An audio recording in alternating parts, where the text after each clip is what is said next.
get this as comfortable as possible for the horse and still meet the requirements that we may need in terms of control or whatever for the rider, these are some things we can create awareness with. Be conscious of is it overly heavy? Is it too thick?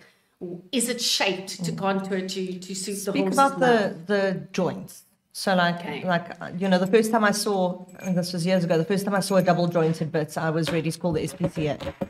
Okay, so generally speaking, I'm going to use this mouthpiece as an example. We refer to single or double jointed bits. So single jointed is what most people would refer to as a snaffle, and these are double jointed bits. Now, first of all, you get a whole lot of different kinds of links. In the middle. Okay, in the middle. So probably the most common one would be the elliptical link. But even that, in modern bit designs, they've gone to a lot of trouble to shape that link. I see now, I know it hasn't been that recent, but that the shaped link is just on more and more bridles. Yeah, and it's made a difference. Yeah. Exactly. So some of the copies of those that elliptical is this big walnut looking thing.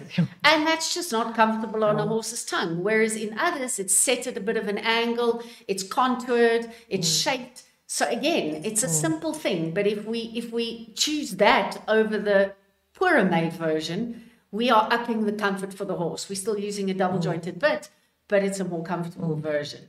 Now, generally speaking, with double jointed bits, it's got a bit of I call it a wraparound effect over the horse's tongue and bars. Whereas when you've got a single jointed bit, you've got the more nutcracker effect, which then compresses the tongue and focuses some of its attention on the bars. Okay? Or, depending on the horse's head position, the corners of the mouth. Okay? So, as a general rule, it's accepted these days that double jointed bits are the friendlier option. And I would support that.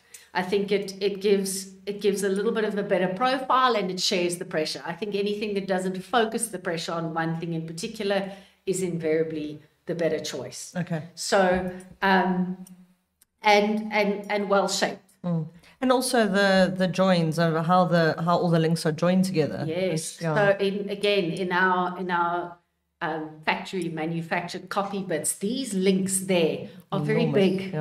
And that can end up hitting the roof of your horse's mouth. Whereas if it's made like this and shaped more correctly, it makes a significant difference. So, those are things I think that we can change, and it does add to the overall